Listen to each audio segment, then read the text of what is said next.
This video was made with support from the U.S. Department of Health and Human Services Health Resources and Services Administration supplemental funding to assist dentists in combating the current opioid crisis. We are fortunate to have Dr. Paul Moore as our presenter. Dr. Moore is a dentist, pharmacologist, anesthesiologist, and public health expert who has published over 250 articles in peer-reviewed journals and has presented more than 150 invited lectures around the world. He is a renowned expert on local anesthetics, antibiotics, analgesics, sedation, drug interactions, and oral complications of diabetes. In this video, Dr. Moore will share his expertise in acute pain management strategies, responsible opioid prescribing, and alternatives to routine use of opioids in dentistry. My name is Paul Moore. Thank you for the introduction. I'd like to thank HRSA for supporting this project that involves looking at the appropriate way to prescribe opioids in dentistry, and particularly our role in responsible prescribing. It is clear that we have an opioid crisis in the United States, and dentistry, although it might have a small impact on the overall crisis, I think since we are prescribers, we need to be really focused on what we can do to prevent or eliminate the need for opioids to treat chronic pain. I'd like to thank Dr. Weyant and Dr. Deb Student, who are project directors for this grant, and particularly would like to thank Margaret Hamilton for her tireless efforts to get this project underway. What I'm going to talk about today are four basic learning objectives. As you can see on the screen, it involves talking about, for a moment, where we are in the current crisis. Then we will talk about the role of pediatric dentistry and the importance of understanding how adolescents respond to opioid and opioid analgesics. We will provide an overview of what the current practices are in the United States for treating pain, particularly during third molar extractions. And then, finally, we'll talk about some of the elements that are particularly important with regard to education and patient counseling. So let's get started. This is kind of a history of the use of opioids and their outcomes between 1999 and 2010. What we see is an increase in sales and increased use of opioids, primarily for chronic pain. And with the increased sales, a dramatic increase in sales, you increase access to the opioids. If you increase access to opioids or any other drug that can be abused, you see an increase in abuse, marked here by the need for treatment for drug addiction, as well as deaths. And so there was this kind of period from 1999 to 2010 where we see dramatic increases in the outcomes of opioid abuse. I mean, it really is staggering if you think about it. If you look at the number of deaths associated with overdose, just for in 1 year, in 2018, that's 64,000 people have died from the overdose of abusing opioids. I'm a child of Vietnam, and the total number of deaths for the whole enterprise of Vietnam was 58,220. So we're talking about a very, very significant problem in the United States associated with opioid abuse.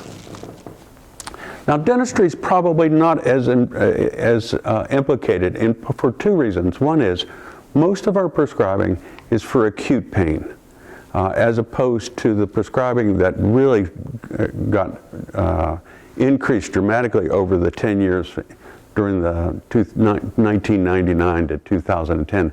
That increase was associated with the use of long-acting opioids like OxyContin that were being used for treating chronic pain. But in dentistry, we don't use opioids for chronic pain. We don't treat chronic pain all that much.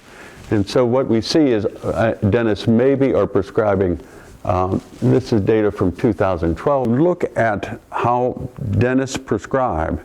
That we are kind of unique, and what we do see is we prescribe maybe 12% of the immediate acting opioids. Opioids like Percocets, like Vicodin. Those agents are used for treatment of acute pain, not chronic pain.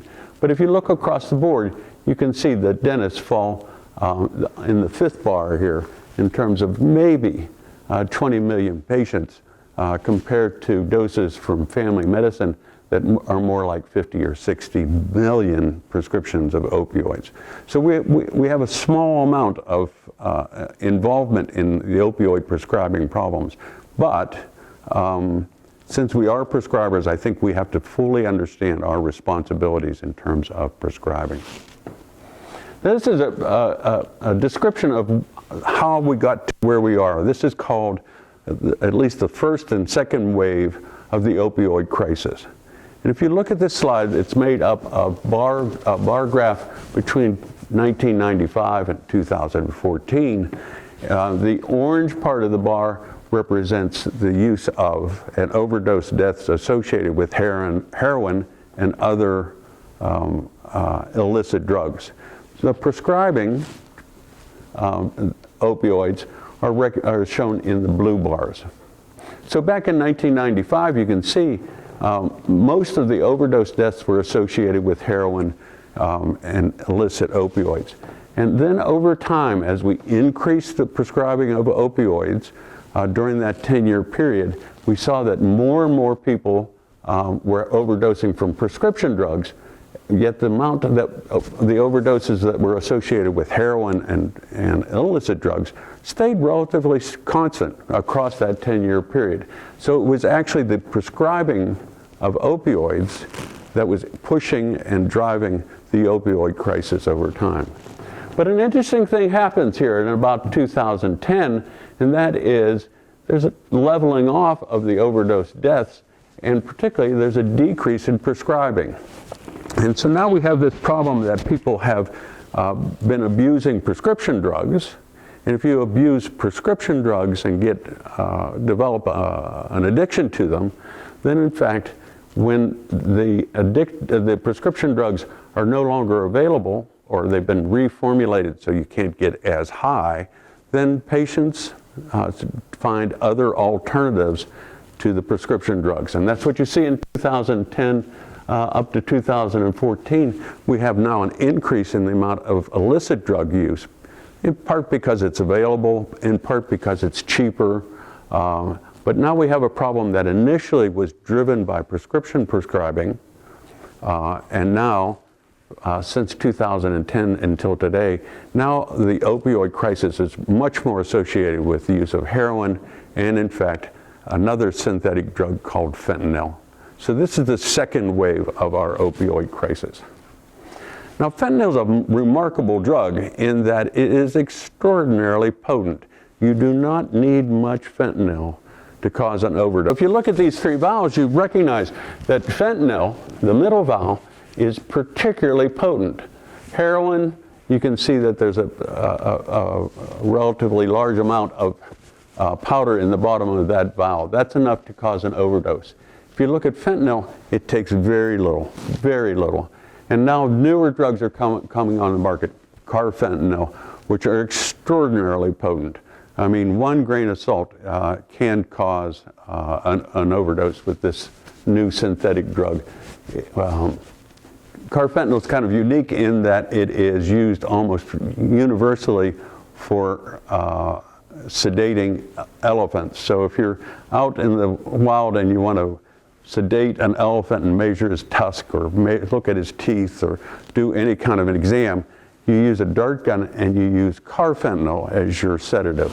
And you can see 1 grain of salt is particularly potent.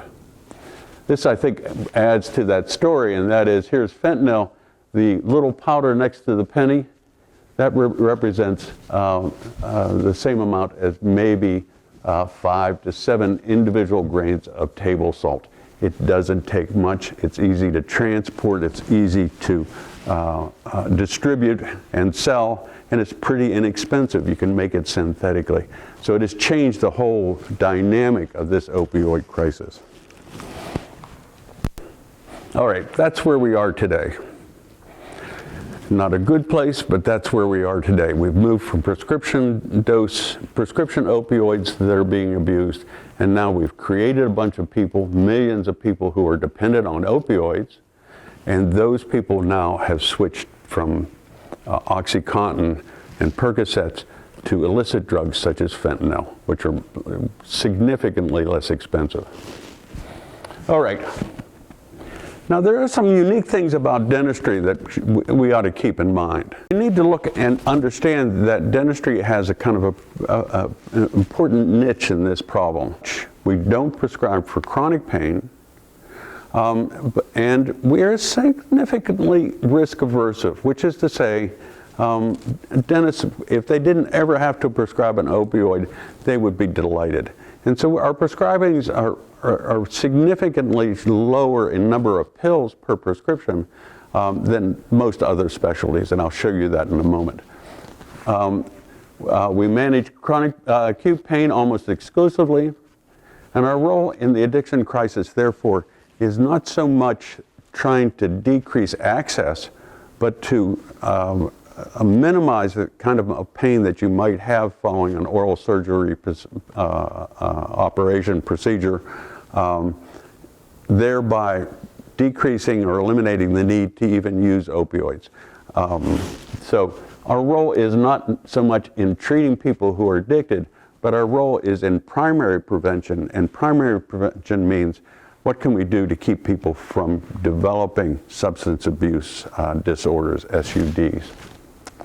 Now, the other thing that makes dentistry significant, I think, and different, is that we are very likely to be the first prescribers of opioids. And if you think about it, and think of your own experience, when was the first time you ever had a Percocet or a Vicodin or one of those opioids? And most frequently, it's when you have your wisdom teeth taken out. It's a procedure that we do a lot in dentistry. I think we do, our surveys suggest that we do 3.5 million cases, not teeth, 3.5 million cases a year. So all of a sudden, we're exposing patients who have their wisdom teeth taken out to an opioid for the first time in their life. And that's a pretty significant thing. I mean, you think of all the first things you've done in your life.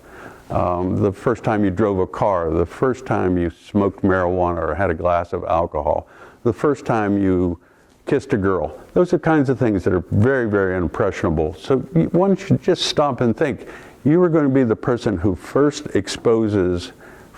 provides a patient, a young adolescent patient, an opioid. And so I think we have an added responsibility to be very careful and very thoughtful about how we might do that.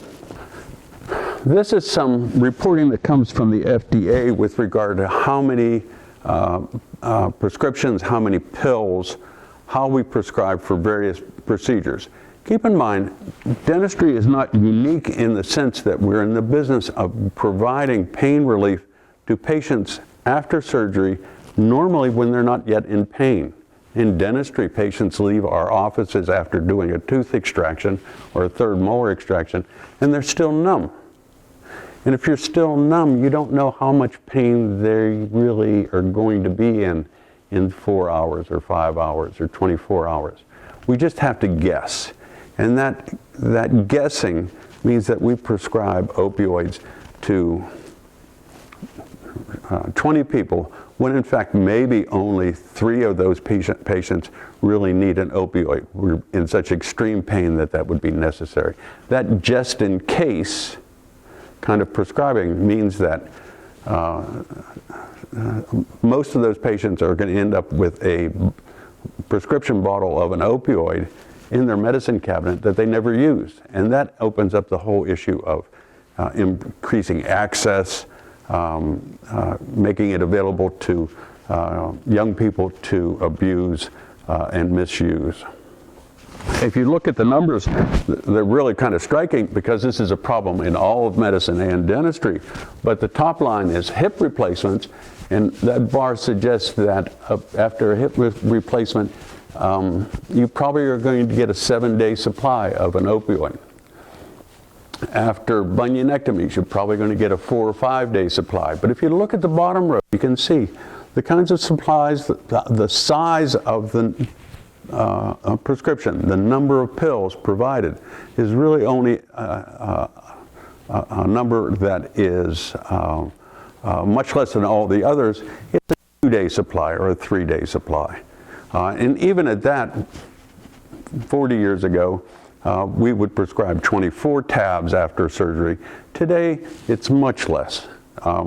University of Virginia is talking about 6 pills. University of Minnesota, chairman out there in oral surgery, talks about 8 pills as the prescription, not the 24 or 30 that we were offering back 50 years ago. So we've decreased the number of pills. What is striking, however, is the number of patients that we see. In this case, with tooth extractions, they registered 217,000. So the number of patients who get a prescription from a dentist is much higher, but the number of pills per prescription is much lower. And so it creates a different kind of strategy for considering how we go about dispensing opioids. And we're dispensing these opioids to kids who have their wisdom teeth taken out. And kids who have their wisdom teeth taken out are 16, 17, 18, 19, 20. Their brain isn't completely developed. These kids are risk takers. If you had adolescents, if you've raised kids, you know adolescents are wonderful, cheerful, exciting kinds of people, but in fact they're risk takers. And they are much more likely to abuse a drug, primarily because their brain hasn't been quite put together completely. They're not totally wired. And if you look at neurophysiology data, you can see there are areas in the brain that are pleasure areas in the amygdala and the nucleus accumbens. That's what gets you a thrill of doing things like taking drugs. But in fact, grown-ups, after you're 30 or so, develop their prefrontal cortex to the extent that they become a little wiser. And in adolescence, those two centers aren't wired together as they should be. And in fact, there's data now that suggests that the development of the prefrontal cortex, the part that really controls your behavior, doesn't get fully developed until you're well beyond 20. I think 24 is the year that people talk about today. Adolescents are at risk when we prescribe opioids to them. A study that came out of the for the future is particularly disturbing in that it suggests that kids in high school, even when they take an opioid for legitimate reasons, become at greater risk of continuing to take opioids 5 years after the legitimate prescribing. So that risk-taking is not just partying, it also is just being exposed to risky kinds of behaviors, possibly risky behaviors such as taking an opioid. One of the things that's most striking recently is a report that came out in JAMA in May of this year, 2019, that indicates that dentists in the United States are 37 times more likely to prescribe an opioid following a wisdom teeth extraction than dentists in Great Britain. Now there might be a lot of reasons for that, but that's really a pretty wide separation of how we prescribe in the US compared to how oral surgeons in Great Britain prescribe. 37 times is a remarkable number. Represents 58 per clinician in the US versus 1.2 per clinician in England. Gives you some moment to think, is it really necessary to prescribe opioids for everybody who has their wisdom teeth taken out? So now let's go to the third learning objective. And the third learning objective is to look at what we are doing now. What is our current prescribing following following third molar extractions? This is a survey that we did about 8 to 10 years ago. Let's go and look at what we do in the United States currently in terms of prescribing opioids for patients, particularly after third molar extractions, which is one of our more common oral surgery procedures. When asked, oral surgeons in the U.S. say that they prescribe hydrocodone with APAP. APAP is the abbreviation for acetaminophen, or they prescribe oxycodone with APAP. Hydrocodone with APAP is Vicodin. Norco. Oxycodone with APAP, Tylenol, is called Percocets. And that represents over 80% of what is prescribed when we take out wisdom teeth. They get a prescription for that. At the time when that study was done, another was being done down in South Carolina, and they found very similar prescribing habits. That is, hydrocodone and oxycodone were the immediate release opioids that were used following a surgical procedure. These are opioids used for toothaches and for post-operative pain. And with those prescribing, we found that patients don't use all that we prescribe. There is this kind of, we're going to prescribe in this just-in-case kind of situation, but in reality, most people aren't going to need it, and most people don't take, and we end up with unused opioids in a medicine cabinet. Herein creates a problem that worries all of us. That is the case where a patient, a 16-year-old, an 18-year-old, has been prescribed an opioid, hasn't used all of it, and then his friends or his little brother or something gets into the medicine cabinet. There's unused Vicodin in the bottle, and they take it and they abuse it, take it for recreational purposes. And I've seen 4 or 5 of these studies, and they always indicate that less than 50% of what is prescribed is actually used. And that's why the teaching today doesn't talk about prescribing for 24 pills. We're now talking about prescribing 8 pills, 6 pills, 5 pills. At the University of Pittsburgh, we start with no pills. And so when you have a surgical procedure at the University of Pittsburgh that is just your routine third molar extraction, we're not going to hand you a prescription when you walk out of the office. We're going to be opioid free in that situation. Of course, in Pennsylvania, our prescribing is electronic, so if there becomes a need after you leave the office and you're in severe pain, there is a possibility of being able to prescribe directly to the pharmacy without having to have that prescription in your pocket.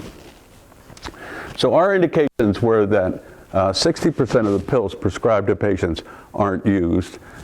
This is a national review of oversupply of prescription opioids, and they're looking at 21% of the patients didn't even bother filling the prescription. 14 don't use the pills that were prescribed, and there's many, 67 to 92%, report unused opioids that are now available in an insecure spot, such as a medicine cabinet, for abuse. Oral and maxillofacial surgeons prescribe opioids about 80% of the time after wisdom teeth are extracted. The most common drug used is hydrocodone with acetaminophen. Most of the time the prescription is written to take that analgesic PRN as needed for pain. And the prescribing 10 years ago was about 20 tabs per prescription. I think you'd see today that that's decreased significantly among most practitioners. So what can we do if we are dentists and we are in the business of prevention? Then maybe what we need to do is figure out what kinds of things we can do to decrease the need for an opioid post-operatively. What can we do to minimize post-operative pain? And over the last 10 years, there's been a lot of things that have come down the line. And they include Giving a non-steroidal like ibuprofen or naproxen before they even leave the office while they're still numb. Using a long-acting local anesthetic like Marcaine to keep them numb for 8 hours after surgery, that period of time when the pain is most likely to be acute. Let's just keep them numb during that period of time. That's a pretty good and successfully used strategy. We use corticosteroids, particularly if you're running an IV and doing a sedation. Corticosteroids like dexamethasone are useful in that they decrease swelling, they decrease inflammation, and the kinds of pains that we treat in dentistry are invariably inflammatory pain, neuropathic pain. So if we can decrease the amount of inflammation, we're one step up in terms of decreasing the amount of pain that patient is going to have post-operatively. The ADA in 2016 recommended that we use non-steroidal anti-inflammatory drugs, ibuprofen, naproxen, as our first line of treatment for post-op pain. And additionally, through the CDC, there's some information that suggests that really 2-day, 3-day supply is sufficient for most patients with acute pain, acute post-operative pain. And then finally, something that's come out in the last 10 years is some pretty good research that would indicate that combining a non-steroidal, ibuprofen, naproxen, something, that is a non-steroidal anti-inflammatory analgesic with acetaminophen, Tylenol, that because they work by 2 different mechanisms, you actually get added pain relief. And so I see many practitioners who come to me and say, you know, I started using ibuprofen and Tylenol combination, and I haven't written a prescription for an opioid for 2 months. So you can see there is some advantage to doing that. That particular strategy of combining a non-steroidal with Tylenol, acetaminophen, is a basic principle of pharmacology, and that is if you take 2 drugs that have 2 different mechanisms to provide the same relief of symptoms, that as long as they're used different mechanisms, they'll end up being synergistic. And this was shown by Beaver and Cooper many years ago, that if you take out wisdom teeth and wait for patients that have pain and look for pain relief, you can look at the bottom line. Placebo provides a very little amount of relief. OxyContin, our opioid that's in Percocet, provides a better relief. Acetaminophen, Tylenol at 500, again, better relief. But if you combine the 2, if you combine acetaminophen and oxycodone, the 4th line up, you clearly get synergism, you get better pain relief. And it's the basis for narco and Percocets and Vicodin. All of those drugs are combination drugs working by 2 different mechanisms to take advantage of this synergistic effect. Then Don Mellish did a very large study looking at whether he could demonstrate that same synergism when he used ibuprofen, Advil, in combination with acetaminophen. The study was done in England, so the acetaminophen is called paracetamol in Great Britain, but you see the exact same synergism going on. The bottom line is placebo, this open squares. The open circles are Tylenol. The solid squares are ibuprofen, 400 milligrams, 2 tabs. But if you combine the ibuprofen with the acetaminophen, you can see the 2 top lines that indicate that you're getting synergism, you're getting added pain relief in this kind of inflammatory 3rd molar extraction model. About 6 years ago, we started to look at studies and try to compare studies between one drug and another drug. And to do that, you have to have lots of studies, and 3rd molar extraction studies are very common. A group in England called the Cochrane Collaborative does that kind of statistics and those kinds of analyses. And this is the results of looking at analgesic efficacy of 460 randomized clinical trials involving 50,000 subjects, all had wisdom teeth taken out, and then they start to compare the results within those studies. And what is remarkable, and they use a statistic called a number needed to treat, but what is remarkable, as you can see in this graph, is that the bottom line, paracetamol, Tylenol, it takes the NNT, number needed to treat, is something like 4.5. That means you have to treat 4.5 people before one of them gets better. And you can see as you progress upward, you get to ibuprofen 600 milligrams, has an NNT of about 2.6. If you go to the very top line, you see that the combination of ibuprofen, even at a low dose, and acetaminophen provides the best kind of pain relief, an NNT of something like 1.6. So this phenomenon of combining a non-steroidal with Tylenol seems to me, given that it has less side effects, is to be a good starting point in terms of managing post-operative inflammatory pain. And so what we report, and at Pitt we are not prescribing opioids unless it's required after you generate some pain, is that we start using ibuprofen 200 to 400 milligrams as our initial strategy if we're expecting mild pain.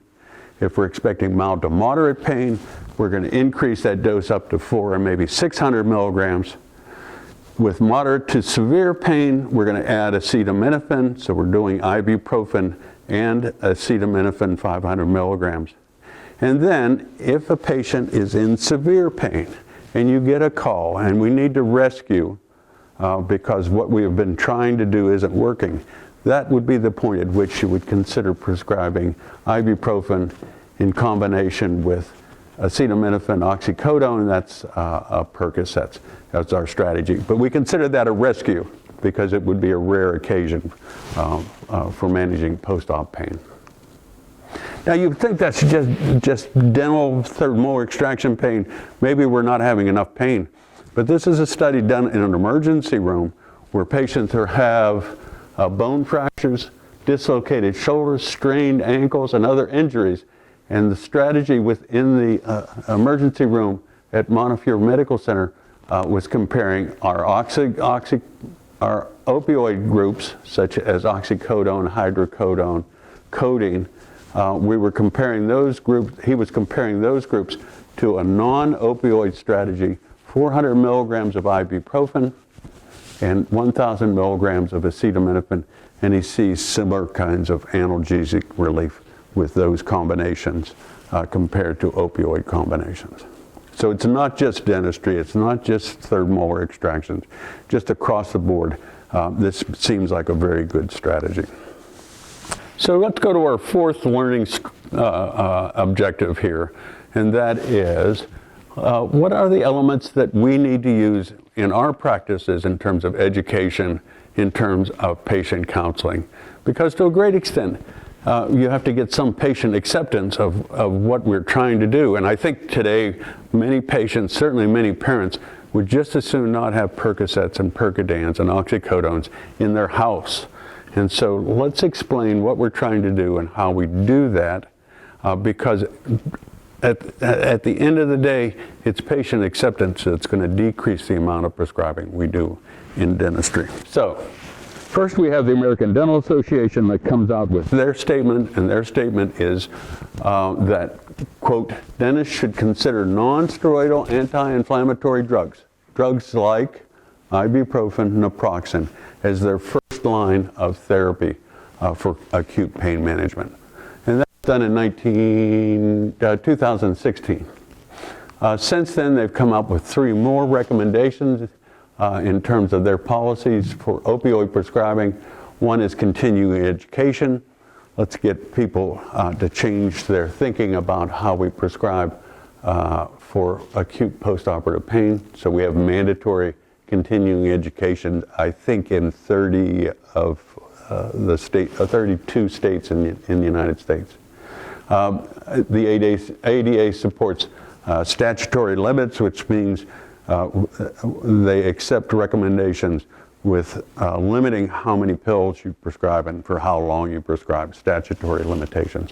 And then there certainly are advocates for the use of prescription drug monitoring programs to avoid doctor shopping and abuse of prescribing within the dental profession. What do we need to think about? We have to think about whether patients have had a history of drug use and abuse. We need to now think about mental health problems. Drug abuse is much more frequent among patients who have had depression and other mental health problems. Certainly a recommendation in the use in Pennsylvania, it's mandatory, but when it's voluntary, one should think about using the PDMP, the Prescription Drug Monitoring Program, to see whether a patient has been taking an opioid or been prescribed an opioid within the last 3 days or week or month, whether this is added on to that supply that they have. We have to think about drug interactions with other CNS depressants like alcohol and benzodiazepines. I think it's responsible enough to consider prescribing fewer pills than we did 40 years ago. And then I think it's particularly important, particularly with adolescents, that we consider counseling patients about their use of these drugs and their potential for causing addiction. In Pennsylvania, we're required to use informed consent when we prescribe to a minor, somebody under the age of 18. And then in that form that's provided by the state, not only does it get permission to prescribe, it also requires that you document that, in fact, you explained the problems with overdose of these controlled substances and possible addiction, taking these drugs with benzodiazepines or other CNS depressants, and informing patients about any other information concerning counseling. And finally, because I think ultimately the reduction, the ending of this crisis regarding opioids really is not so much rehab and treating patients who are addicted, but being in the business of prevention, primary prevention of possible addiction. And to do that, we need to make sure patients and parents are informed about responsible use of their opioids. And that includes for minors that parents should be responsible for monitoring their pain and analgesic needs, preparing patients for the possible nausea, vomiting, dizziness, constipation that occurs when you prescribe opioids. Understand the potential for opioid prescriptions for drug abuse, misuse, and addiction.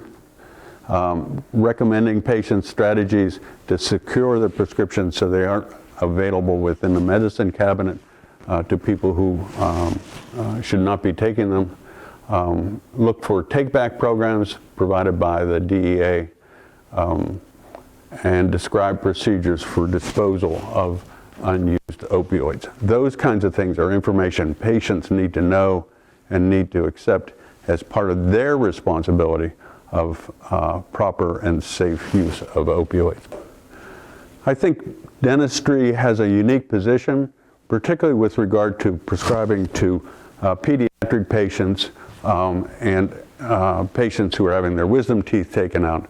They're particularly at risk, and I think we now have some strategies that can put us in a position where we either do not have to prescribe opioids or we prescribe them at much lower numbers and avoid the possibility of having excess opioids available for misuse. Thank you very much. Thank you, Paul, for sharing your expertise on this timely issue. This training video was developed at the University of Pittsburgh School of Dental Medicine with funding from the Health Resources and Services Administration. Thanks go to Principal Investigator Dr. Robert Weyant, Pediatric Dentistry Residency Program Director Dr. Deborah Studen-Pavlovich, Content Expert Dr. Paul Moore, Project Coordinator Margaret Hamilton, and video experts Rich Orovitz, Chris Edwards, and Eileen Martinez. This video was developed for use in pediatric dentistry residency programs. We recommend these complementary readings for more information, the first written by Dr. Moore, the second published by the National Maternal and Child Oral Health Resource Center. The discussion points are provided to stimulate further consideration of how to approach the subject of opioids with patients and their parents, the leadership role of oral health care providers in reducing opioid access and diversion, and the importance of primary prevention. For more information, visit the Centers for Disease Control and Prevention, National Institute of Dental and Craniofacial Research section on opioids, U.S. Department of Health and Human Services, and the U.S. Food and Drug Administration Safe Disposal of Medicines.